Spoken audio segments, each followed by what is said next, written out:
What's going on, everyone? Jeremy here from The Quartering, and I hope you're having a wonderful April 1st. I won't be doing any mimetic April 1st videos today because there's actually quite a few large topics I want to cover, maybe 2 or 3 videos today. So I'm sure YouTube won't notify you of all of them. So make sure you just come back and check out the channel a few times during the day. So what do you get when you get one mild criticism levied at giant, super, mega huge corporation, Netflix, super millionaire superstar Brie Larson, and a film industry? What you get is everyone, including more than 20 publications, piling on a relative online nobody. Now, Joe Gill might be a nice guy in real life, but I wouldn't exactly call this a fair fight. What you had late last week was a random comment to Brie Larson's new movie directorial debut that Netflix was shilling. One random person's comment, and the entire industry piling on somebody who eventually had to private their account because they were just getting endless amounts of harassment. Now, I think Joe did the right thing, just like I always say. If you can't take the heat, delete the tweet and private your account. Eventually, that's what this person had to do. But we know how radical some of the far, far left can be with calling people's jobs and all sorts of stuff like this. So let me give you the story. Essentially, Netflix promoted a movie directed by Brie Larson, a movie that came out in 2017, was very poorly reviewed, but Netflix is trying to capitalize on the Captain Marvel stuff. I guess that's what I would do too. The comment goes, "Lol, this looks bleh. Take notes from Jonah Hill, who was mentored by Martin Scorsese and took years before making his directorial debut out of respect for the artistry of film and the position of the director. This seems like she's just riding the Captain Marvel wave." Now, I wouldn't say what he said was particularly mean. I can't even say it was incorrect. To which Netflix responds, Brie Larson has, and then they just copy-paste her IMDb stats.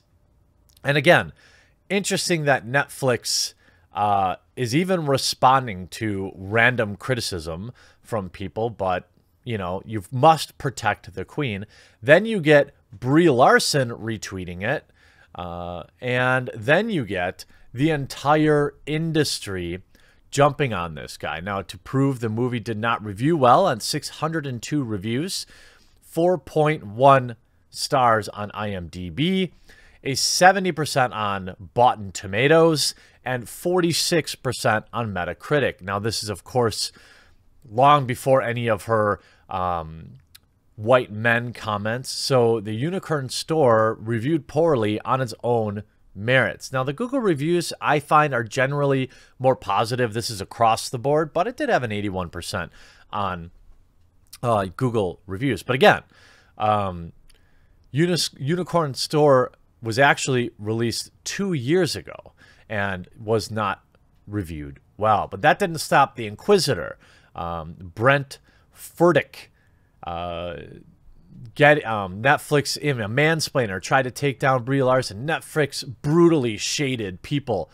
You mean one person questioning Brie Larson's directing skill. Refinery, Netflix brutally shaded person. Glamour, Netflix had the perfect response to someone questioned Brie Larson. Inquisitor, Netflix defends Brie Larson from Twitter troll. And of course, we see this all the time. If you are not following the overall narrative, or if you dare to dissent, you are called a troll. Now, you could simply disagree, which is, I think, to be clear, I think Netflix has every right to respond if they want to. I just don't think it's a good look when you have a super huge mega corporation piling on one dude, especially when we know how crazy people can be on the internet. Brie Larson, piling on, sicking her entire fandom on this person. Now, they have every right to do it. I'm just saying the optics don't look good. I'm not going to sit here and moralize and say that Brie Larson doesn't have the right to defend herself, because she does. However, does Brie Larson need Netflix and every major publication in the industry to pile on one random ultra mild critique? You know, the entire industry versus one Brie Larson critic makes this critic look correct to me. A mansplainer tried to take down Brie Larson, then Netflix came for him. If foot and mouth was an Olympic sport, there would be a gold division for mansplainers. Mansplainers, by my definition, are not merely men explaining something. No, mansplainers are men who assume they are smarter than women and proceed to use that assumption to ramble on subjects they know little about. So, again, this person didn't do any of that. He referred to Jonah Hill and, you know, as somebody who took, in his opinion, the correct path, but he didn't say it had anything to do with Jonah Hill being a man. But of course, rather than looking to see if the movie is up his alley, they don't know that, by the way.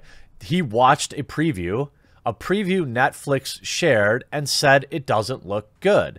And by the way, he's 100% correct in saying that they're just trying to ride the Captain Marvel wave. Not that there's anything wrong with that, but what he said, there's nothing wrong with what he said. Rather than looking to see if the movie's up his alley, he literally is commenting on a movie trailer that he clearly watched. Luckily, yeah, thank God. Who would have thought Netflix would have, or Brie Larson would have ever recovered from this feedback? Luckily, Netflix was not here for this level of petty and quickly shut down the comment with a comprehensive list of Brie Larson's credits. Now, sure, she has an Oscar. Who cares? Being a nominate, having an award nomination, irrelevant. One feature directing credit. Again, none of this is relevant. Just because you've worked in areas doesn't mean you're any good at directing. That also doesn't mean the film you directed is any good. There are plenty of story directors that put out bad movies. This dude was just sharing his opinion that he thought the movie didn't look good. But now you have Time. Literally Time magazine.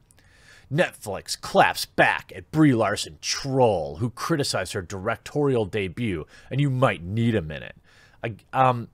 Again, why is he a troll? Oh, because he didn't like the Brie Larson film? Is that what this is? I mean, I don't think that it's fair to call the guy a troll. I think his comment is extraordinarily honest and straightforward. And most of it is absolutely correct. The movie's trailer shows character Kit mainly painting and using every color of the rainbow in front of art critics. To her dismay, the judges don't like her creation. Wow, good thing she's got the entire industry to back her up if she ever puts anything out people don't like. Twitter user Joe Gill, again, now this guy's going to have all these articles when people Google his name, didn't seem to enjoy the trailer as much as other people, said this looks bleh. So what? What about that makes him a troll? Nothing. Nothing about this makes him a troll. Also, at the time, he had many favorites on his account. He has now since had to private his account, and I don't blame him. Now, again, this is dangerous territory because you don't really want to come in here and say that, Brie Larson can't defend herself. I think she has every right to, but it's more about Time. This is the most important thing Time has to write about.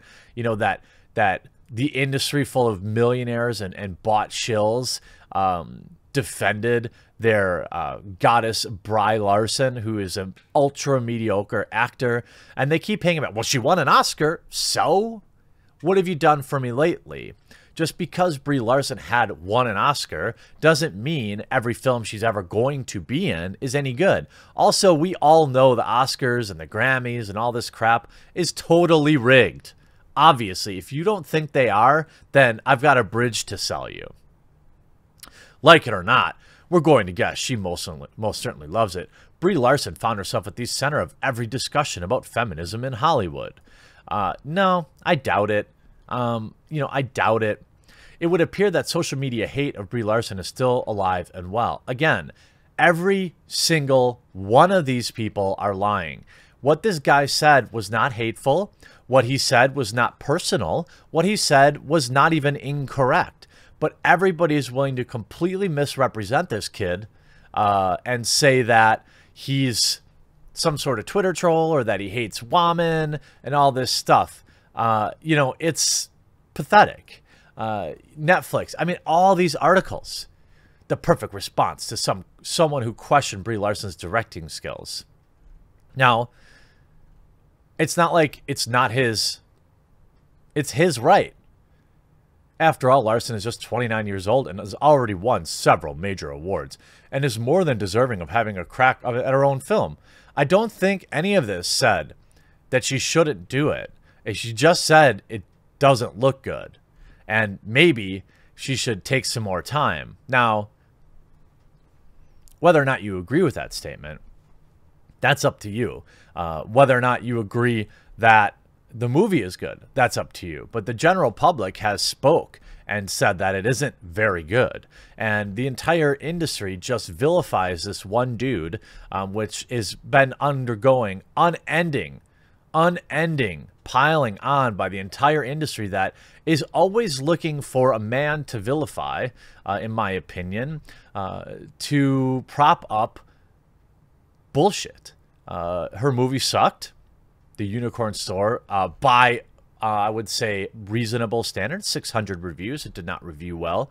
And again, all of this is before the controversy. But, good thing you feel good about yourself. You totally BTFO'd some random Twitter nobody. I hope you'll be able to sleep at night with all these lies and misrepresentations of what the guy's comment was, Brie. Hope nothing bad happens to the guy either, because, people from your ilk have a tendency of going way too far.